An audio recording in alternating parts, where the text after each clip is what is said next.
ay. Ahí estamos.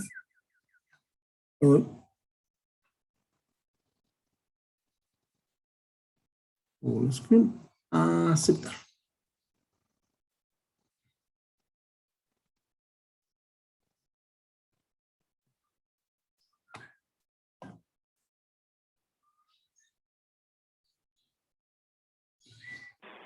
Buenos días, profe. Buenos días, buenos días. Ahorita uno más y empezamos, ¿sale?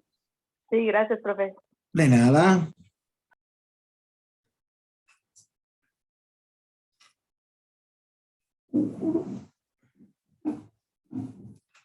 Ahí se ve un poquito mejor.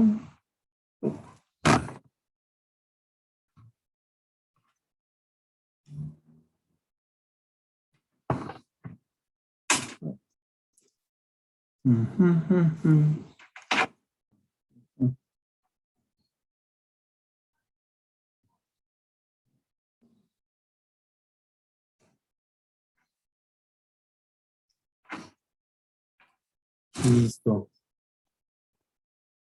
Vamos a, bueno, pues no se conectan, esperemos que no tarden.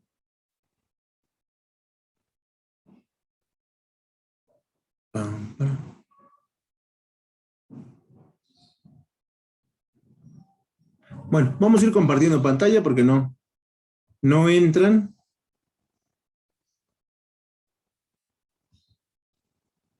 Y vamos a iniciar la presentación. El día de hoy vamos a ver lo que es nuestro resumen de microeconomía. Tenemos dos opciones. Hoy trabajamos el resumen, dejo la guía y el siguiente sábado es su examen. Si todavía tenemos sesión previo al examen, hablaríamos de nuestra presentación para la expo de fin de cuatrimestre. Y si no, pues ya trabajaría yo con ustedes de manera individual para ver quién pone todas estas cosas, ¿no? Y entonces esa sería la forma de trabajo. Hoy hacemos el resumen, la siguiente semana hablamos de la expo, de cómo ponernos de acuerdo, hacen su examen y ahí terminamos. Y ya el siguiente sábado estarían presentes en la expo y el horario que les corresponde y bueno, pues ya quedaríamos ahí. Ahí terminaríamos el cuatrimestre, ya les entrego yo sus calificaciones y seguramente sin problema, por lo menos en estas dos materias. Y ya esperaríamos al siguiente, ¿no? En el periodo que sea. No sé si les va a dar una semana de descanso o sea inmediatamente después. Habría que esperar. Pero bueno, esa será más o menos la idea. El día de hoy, para que si alguien te pregunta, y ya no lo comento por cuestiones de tiempo, se los puedas comentar.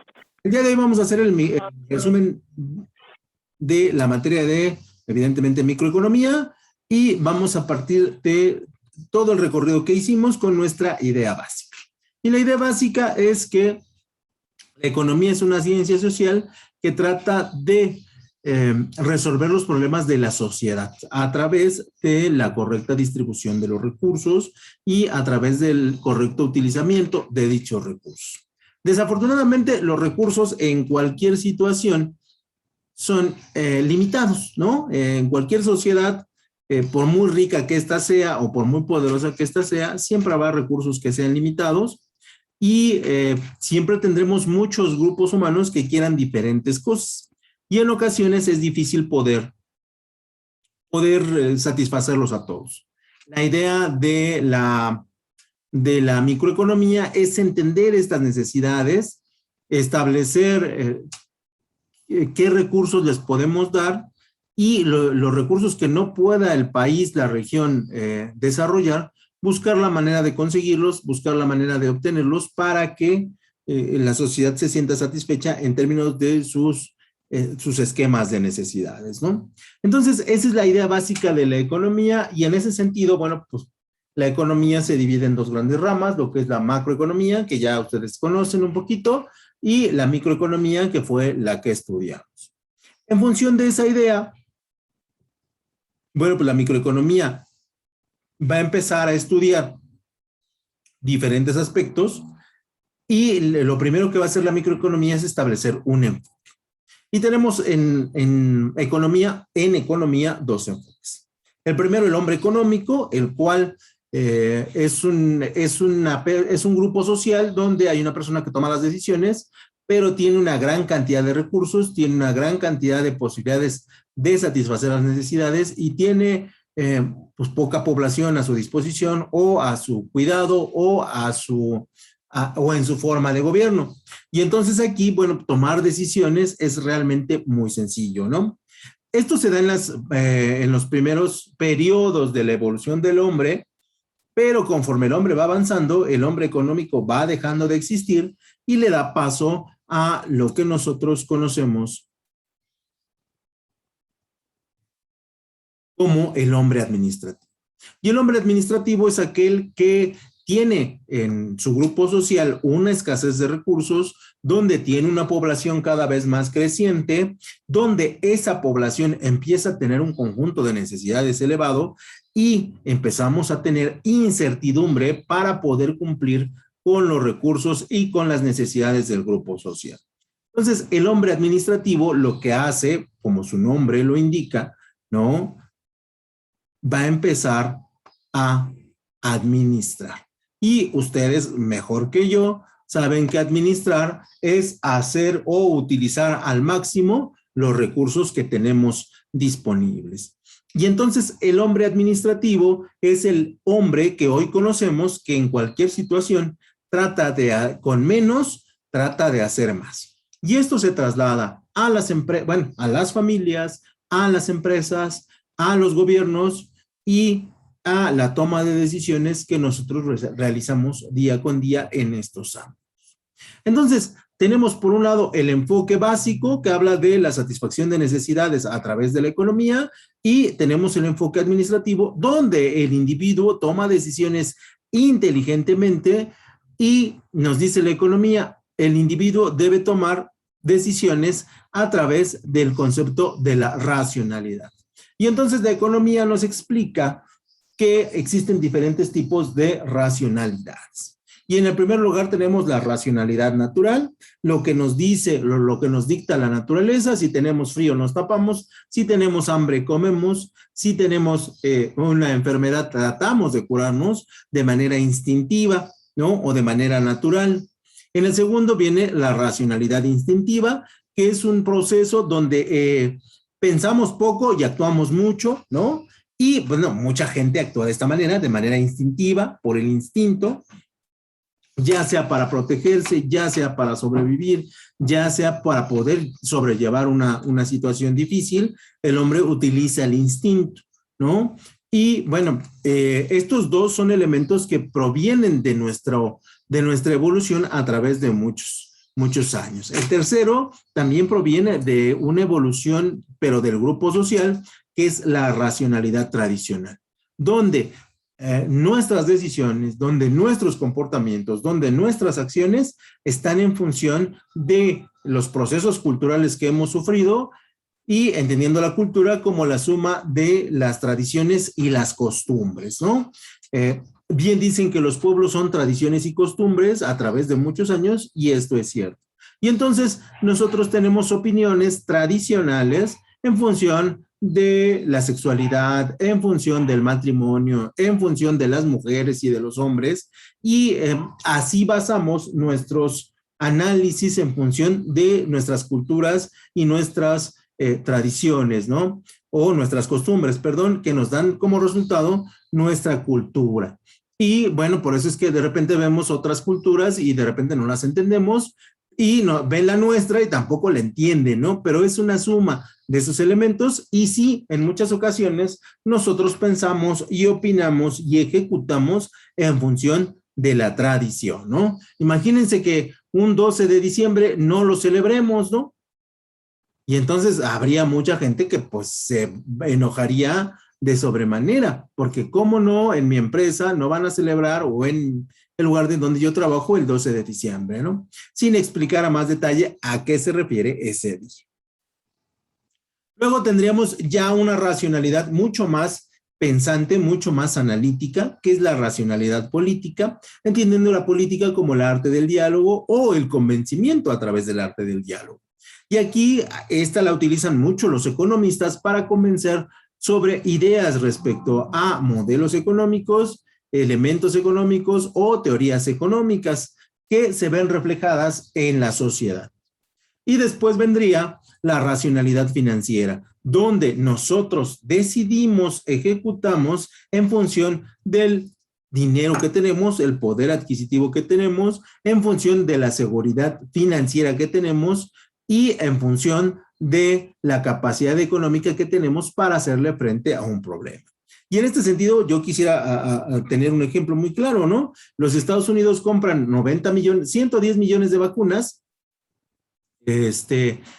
extras de las que necesitaban para poner en los ciudadanos para el COVID, ¿no? Y entonces, de esos 110 millones extras, se les quieren echar a perder 90, ¿no? Pero aquí pues, el país tiene para comprar eso y más. Y entonces, en ese sentido, pues el poder financiero de los Estados Unidos hace que pueda comprar las vacunas y que, bueno, el problema que hoy tienen es que la gente no se quiere vacunar, ¿no? Pero si lo quisieran hacer, hubieran podido vacunar a todas las personas. Y hoy, no sé si se han dado cuenta, pero dentro de la racionalidad financiera, los Estados Unidos prefieren poner una tercera dosis a aquellas personas que lo requieran que desperdiciar esos medicamentos porque van a caducar. Y entonces aquí tenemos un ejemplo muy contundente de lo que es los tipos de racionalidad. Repito, la natural, instintiva y tradicional, que provienen como de el avance de nuestra sociedad durante largos periodos de tiempo, y las dos siguientes que tienen que ver con un análisis más en frío, mucho más calculado y mucho más estudiado, ¿no? Nosotros o ustedes como profesionistas deben utilizar siempre la racionalidad política y la racionalidad financiera como elementos de toma de decisión y dejar a un lado, y solamente para casos muy específicos, la tradicional y la instintiva. Después ya vamos, una vez que establecemos el panorama general de la economía, ya vamos al campo de acción de la microeconomía. Y dentro del campo de acción vamos a encontrar que lo primero que la microeconomía va a analizar son a los consumidores. ¿Qué quieren, cuándo lo quieren, por qué lo quieren y dónde lo quieren? ¿No? Porque los consumidores son entes muy, muy especiales, ¿no? Llámese hombres, llámese mujeres. El segundo campo de acción que nosotros tenemos son las decisiones de las empresas. Cuándo producir, por qué producir, cómo producir, a qué horas producir y qué precio le voy a poner a eso que produzco en función de los consumidores. Y el tercer campo de acción que va a tener la microeconomía, pues es el desarrollo del mercado. ¿Dónde podemos vender? ¿Dónde nos vamos a ubicar? ¿En qué situaciones nos vamos a colocar como punto de venta? ¿Y a quién le vamos a vender? Y finalmente, desde el punto de vista también microeconómico, el equilibrio de mercado. El mismo número de unidades de consumidores, el mismo número de unidades de productos, para que haya un equilibrio. Si hay muchos consumidores y pocos productos, hay un desequilibrio. Si hay muchos productos y pocos consumidores, hay un desequilibrio. Entonces, la microeconomía también nos ayuda a entender que debe haber un número determinado de productos y servicios que satisfagan al mismo número de consumidores potenciales.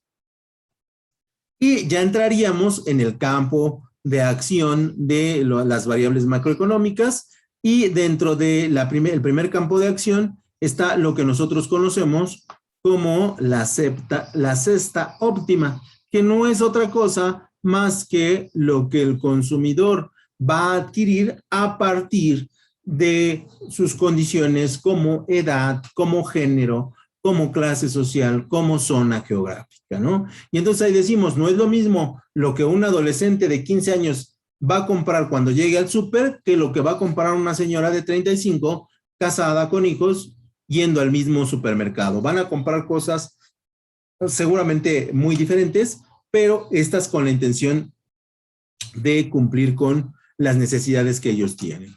El segundo campo de acción, bueno, pues es la teoría de las empresas, ¿no? Donde tomamos decisiones sobre la producción y las formas de producir que de alguna u otra manera nos van a ayudar mucho a determinar quién nos va a beneficiar, si producimos peras o producimos manzanas.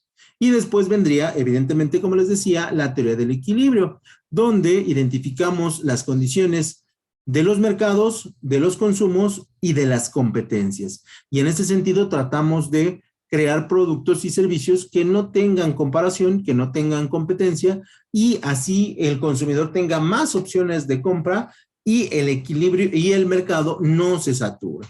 Y entonces estos tres componentes me permiten establecer la teoría del mercado. Y la teoría del mercado determina dónde me voy a ubicar, en qué situaciones voy a competir y cuánto tiempo mi producto puede estar en el mercado. Y entonces toda esta información le permite a las industrias, le permite a las familias, le permite incluso al gobierno poder generar bienestar en sus consumidores. ¿Vale? Entonces, básicamente ahí encuentras el campo de acción. La microeconomía no va a salir del estudio de el consumo, el mercado, la industria y el equilibrio. ¿Para qué? Pues para que se genere un bienestar en prácticamente todas las personas.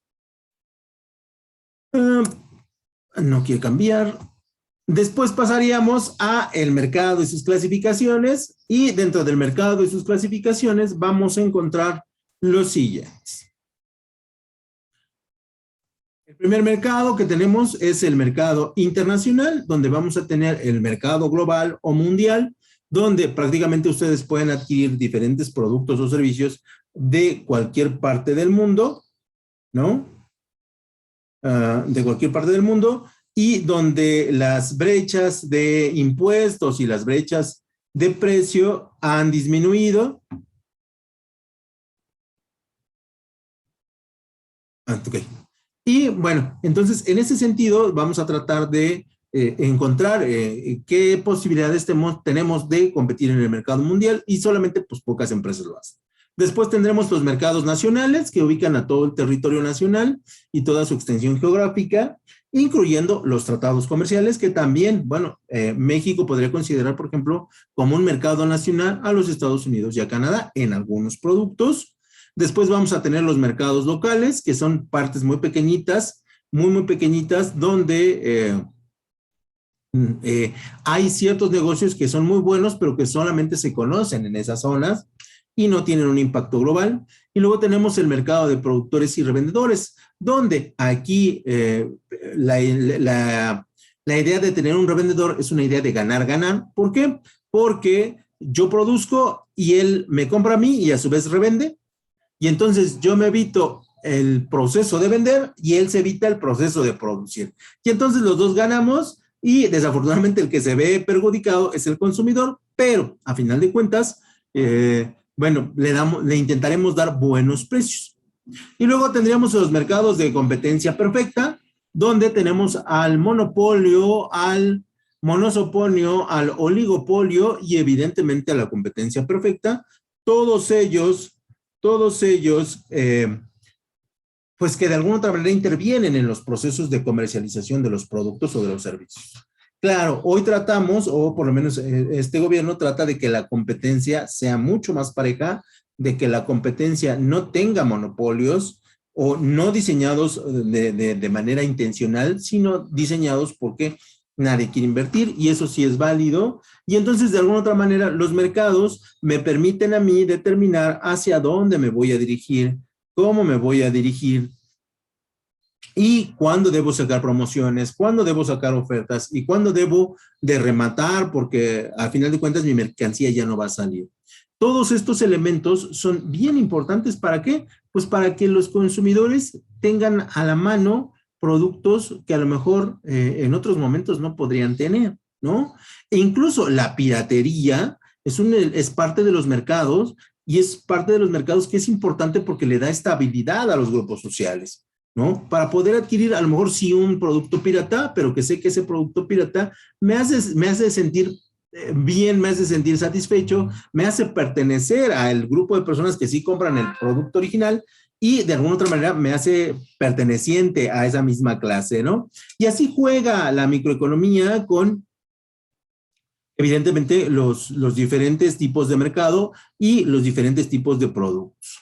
Después vendría lo que nosotros conocemos como la teoría del consumidor, y dentro de las teorías del consumidor ¿no? Vamos a tener aspectos internos y externos al consumo, y los aspectos internos del consumo son todos los aspectos que provienen del individuo, ¿no?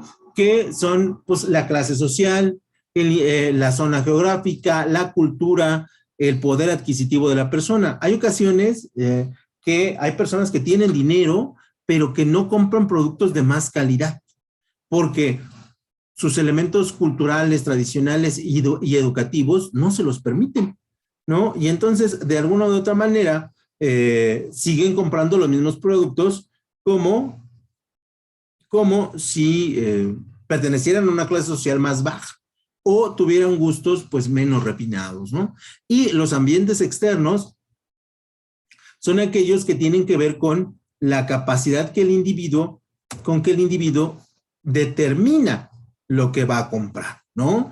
Hace 20 años, ponerse un short en la Ciudad de México abajo, arriba de la rodilla, era impensable, ¿no? O sea, simplemente estaba fuera del rango de lo que una mujer podría comprar. Y hoy, porque la sociedad te reprimía, hoy es muy común ver a las mujeres con su short y realmente pues pasan desapercibidas, ¿no? Porque y la sociedad en ese sentido ha cambiado. A lo mejor en algunos contextos se ha retrasado y a lo mejor en algunos sí ha avanzado, ¿no? En términos de la tolerancia y en términos de que cada quien pueda hacer con su vida lo que quiere, creo que haya avanzado. Creo que en otros términos seguimos estando como hace 50 años. Entonces, el consumidor siempre va a comprar productos por elementos internos, lo que él cree, lo que él piensa, lo que él merece, y va a comprar también por elementos externos, lo que la sociedad, la cultura y la tradición me dice que debo de hacer. Y en función de la teoría de los consumidores, nosotros vamos a establecer la teoría de la oferta y la demanda, entendiendo que tanto oferta y demanda van a tener un grado de ¿qué? De elasticidad o de movimiento a partir de las decisiones que los consumidores tienen y que estos consumidores mueven a su vez los mercados. Por lo tanto, la oferta es la cantidad de bienes y servicios, y rescatamos esta parte de los bienes y de los servicios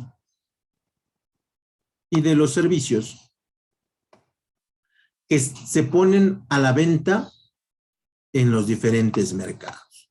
Entonces, una definición simple de oferta, decimos que es el total de empresas que venden productos y servicios en algún tipo de mercado. ¿Vale? Todas las empresas que ofrecen algo pertenecen a la oferta.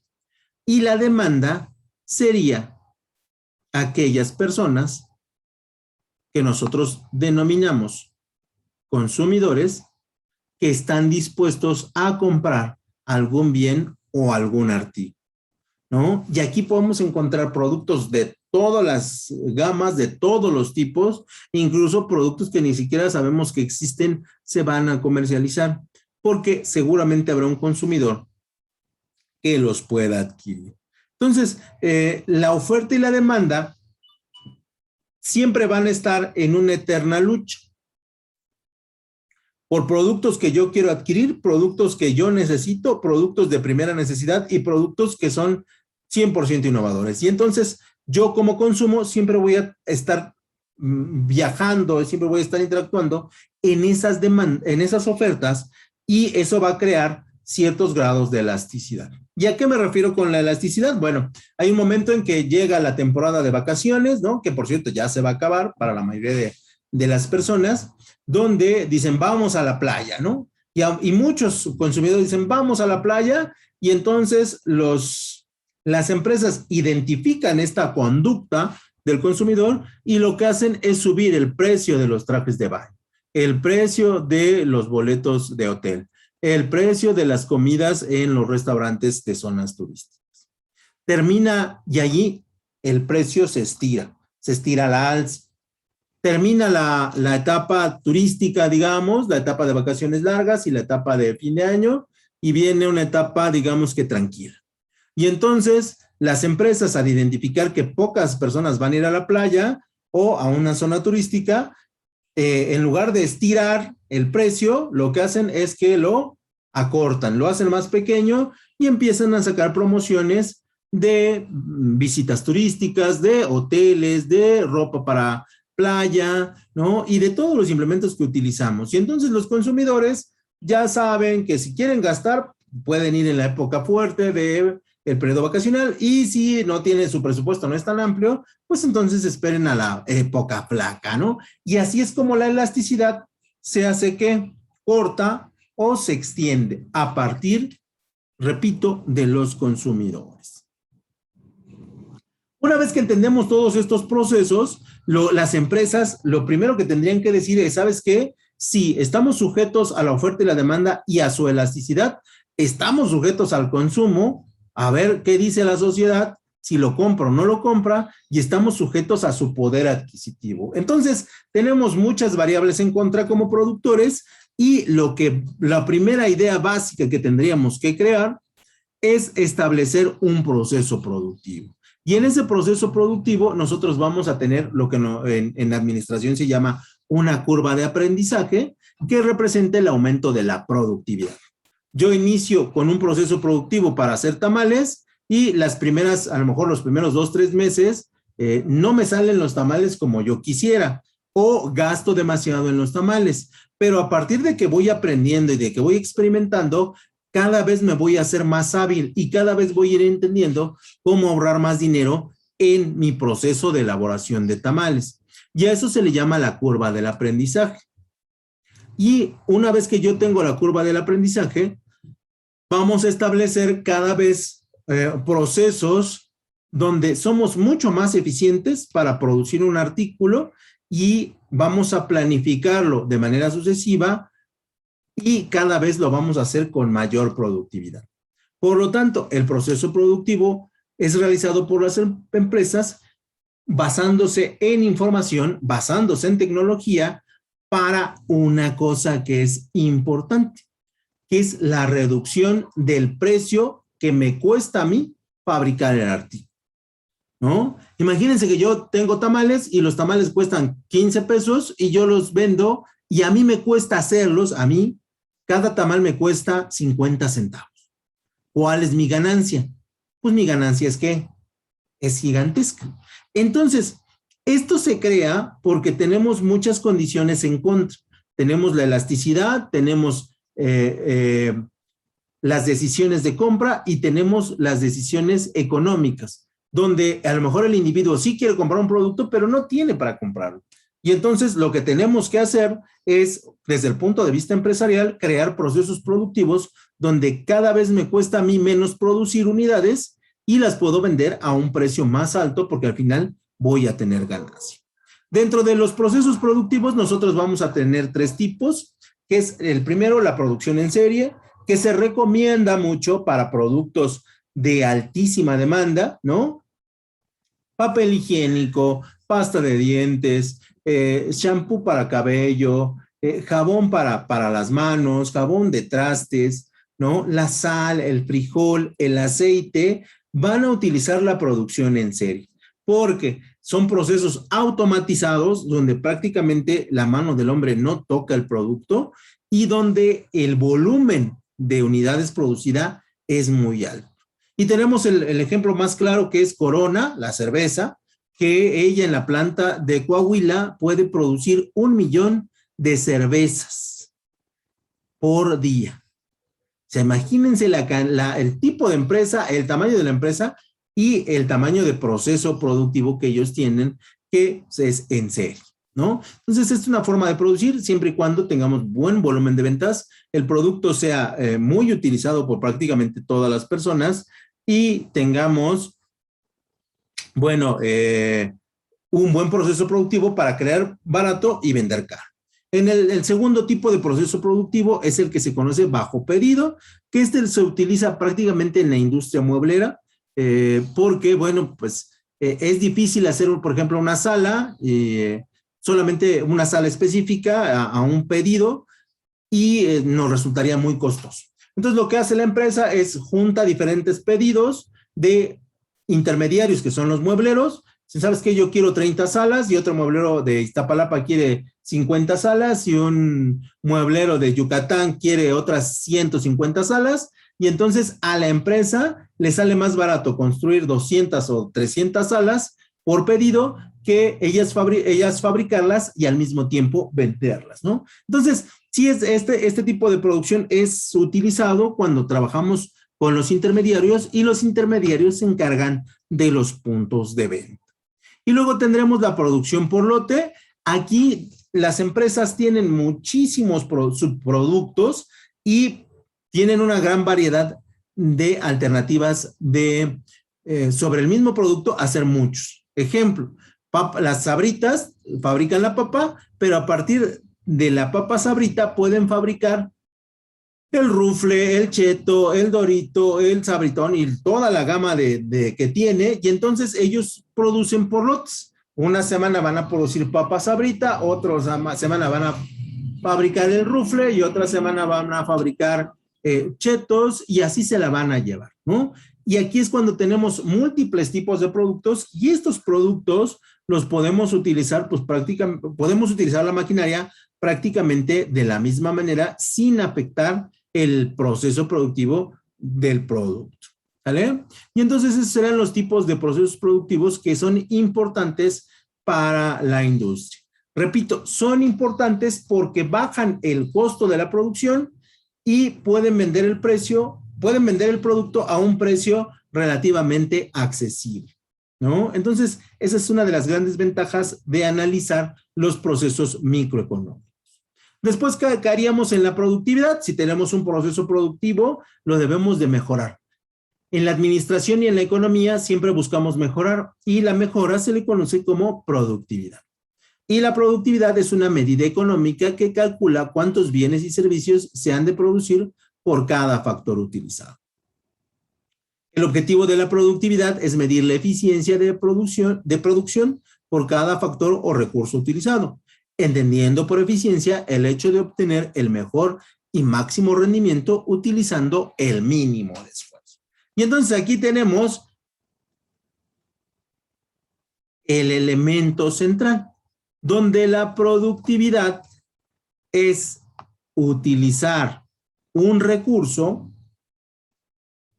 utilizar el mínimo de recursos, dándoles el máximo de rendimiento. Esto es que ustedes con poco deberían hacer mucho. Y ese es, digamos que su primer mandamiento como administradores. El administrador, su primer mandamiento será: yo con poco hago ¿qué? Hago mucho. Ahora sí que como las amas de casa, que las amas de casa pues ya están en un nivel superior, porque ellas realmente hacen milagros, ¿no? Porque sí, ellas con muy poquito hacen mucho. Pero ese es su primer pensamiento como administrador, siempre debe ser: yo con lo poquito que tengo debo ser altamente ¿qué? Productivo. Debo hacer mucho, mucho, mucho, mucho, lo más que se pueda. Y ese es prácticamente su trabajo. Para poder ser productivos, nosotros lo primero que tendríamos que hacer es analizar los costos. Y los costos están integrados por tres conceptos. Los materiales directos, esto es lo que yo le meto directamente al proceso de fabricación. ¿Cuánto me cuestan? ¿Cómo los utilizo? ¿Y cuánto desperdicio? Y después vendría lo que es la mano de obra, que son las personas que entran directamente en el proceso productivo, esto es, que transforman los materiales utilizados en productos terminados. Y luego vendrían los costos indirectos, aquellos gastos que no entran en el proceso productivo, pero que sí ayudan a la conclusión del objetivo.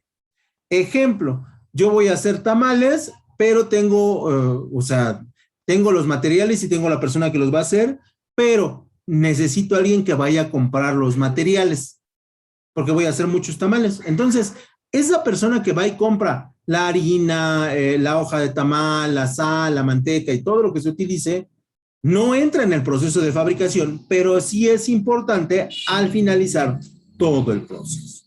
Por lo tanto, a ellos se le conocen como costos indirectos. Y dentro de los costos vamos a clasificarlos de dos maneras. El costo directo, ¿no? Donde conocemos perfectamente cómo se gastan las materias primas, las manos de obras, la mano de obra y los gastos indirectos en la fabricación de cada unidad o la fabricación por pieza. Y luego tenemos los costos directos. Aquel que no se puede repartir objetivamente, esto es, no conocemos cuánto lleva de materia prima ni mano de obra o de mano de obra, ni de gastos indirectos, y la medida es difícil de determinar, y entonces ahí se le considera un costeo indirecto. Esto es, calculamos en función de una estimación, y en el primero calculamos en una cifra exacta. Y ya para terminar, dentro del proceso microeconómico, nosotros estaríamos revisando el punto crítico. Y el punto crítico no es otra cosa más que una fórmula donde yo igualo mis gastos contra mis ventas. Tengo de gastos 50 y de ventas tuve 40, ¿no? O 50. Y entonces eso equivale ¿a qué? A 0. ¿Y por qué es importante saber el punto crítico? Porque el punto crítico me dice cuántas unidades debo de vender para obtener una ganancia. Y entonces yo a partir de la unidad 51 empiezo a obtener una ganancia. Y ese es uno de los principales factores para desarrollar todo el aparato de administración para determinar las ventas totales en un periodo determinado. Y con esto, yo al mes tengo que vender 600 tamales o 1000 tamales. Y con eso obtengo el valor 0. Ni gano ni pierdo. Pero a partir del 1001 empieza ¿qué? Mi ganancia. Y entonces el punto crítico se ve beneficiado o se ve establecido dentro de los procesos productivos, se ve reflejado dentro de los elementos de la productividad y se ve reflejado en materia de costos. Entonces, por eso es necesario que cuando se tiene una empresa, se analice cuál es el punto crítico por producto para que en función de ello, los costos, la productividad y el proceso productivo trabajen en conjunto para decir, sí, necesitamos vender 500 unidades y a partir de la 501 empieza nuestra ganancia. ¿Sale? Esta es materia de finanzas, también es materia de costos, pero la utilizan prácticamente todas las empresas para generar productos baratos, buenos y bonitos, ¿no? Aunque en ocasiones sí habrá productos que sean más costosos, pero que van dirigidos a otro tipo de personas. Y ahora sí, ya para finalizar, hablaríamos de la teoría objetiva de la distribución. Vemos a los consumidores, vemos su relación con las empresas, vemos las empresas cómo se esfuerzan por hacer productos baratos con precios accesibles y después vemos la teoría objetiva de la distribución. Y esta teoría se encarga básicamente del salario. Del salario y del trabajo. Porque afirma que el salario es un elemento preponderante en el desarrollo de la sociedad. Porque habla de una cosa que se llama producto social. Y el producto social es el resultado del trabajo que existe dentro de un territorio y el producto social es la totalidad de trabajos que pagan o que reciben un salario y que a su vez se puede gastar en la adquisición de bienes y servicios. Y este elemento tan simple como el trabajo o el producto social a través del salario hace que la economía empiece ¿a qué? A caminar, porque es un efecto. Hay trabajo, me pagan, compro artículos, me pagan, compro artículos, desarrollo artículos, me pagan y así nos vamos. Y entonces, yo que me dedico a dar clases, tengo trabajo, ya que tengo una alumna que, no sé, trabaja en un despacho contable, ¿no? Y ese despacho contable le trabaja a una empresa que hace pasteles, ¿no? Y esos pasteles los consumo yo porque saben muy ricos y entonces se forma un círculo virtuoso en el que todos satisfacemos nuestras necesidades. Y entonces la microeconomía intenta explicarnos que para poder existir, ella requiere de, evidentemente, los consumidores, las decisiones de las empresas, los mercados y los equilibrios de mercado, donde lo más importante es conocer, bueno, dentro de las partes más importantes, es necesario conocer las costumbres y técnicas sobre de las cuales el individuo consume para poder crear desde el punto de vista de las empresas procesos productivos que se adapten a estas ideas de consumo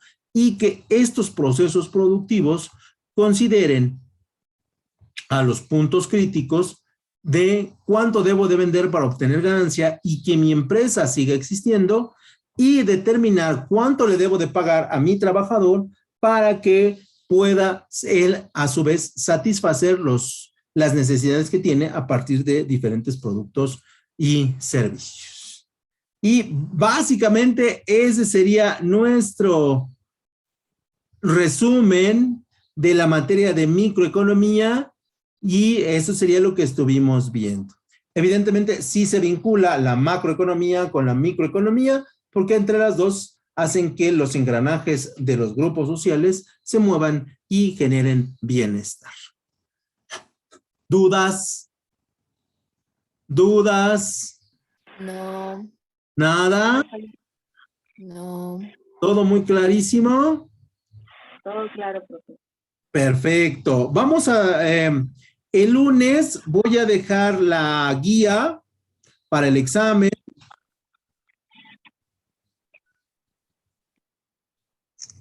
La guía para el examen y voy a preguntar si todavía el siguiente sábado tenemos clase y luego el examen o si ya solamente el examen. Si tienen su examen y clase, nos vamos a poner de acuerdo para la expo, ¿no? Que de hecho les dejé que es para lunes, porque por ahí puse mala fecha, le agradezco a las personas que me indicaron que lo hice mal, porque están en la jugada, y eso para mí es importante.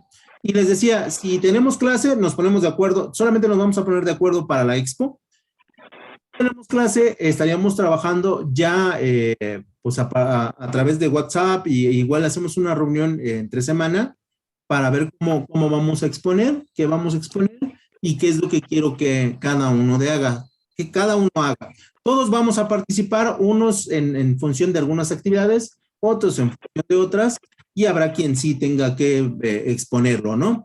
Pero todos van a participar y ese sería el cronograma que tenemos de aquí a los 2 sábados siguientes, tanto en la materia de macroeconomía como en la materia de mercadotecnia.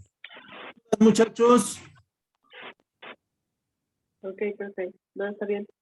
Nada, Entonces, ninguna duda. la guía de la plataforma, ¿verdad? Como decía. Sí, la guía en la plataforma para el examen y si no tenemos reunión el próximo sábado, pues ya les empezaré a decir qué tienen que hacer cada uno de ustedes. Pero todos van a participar. A lo mejor en un plano muy pequeñito, pero todos van a tener que entrar. Ok. ¿Alguien más? ¿Alguna duda antes de que se me corten? No. Bueno, pues los ven un ratito. Gracias. Cuídense mucho. Ahorita los veo.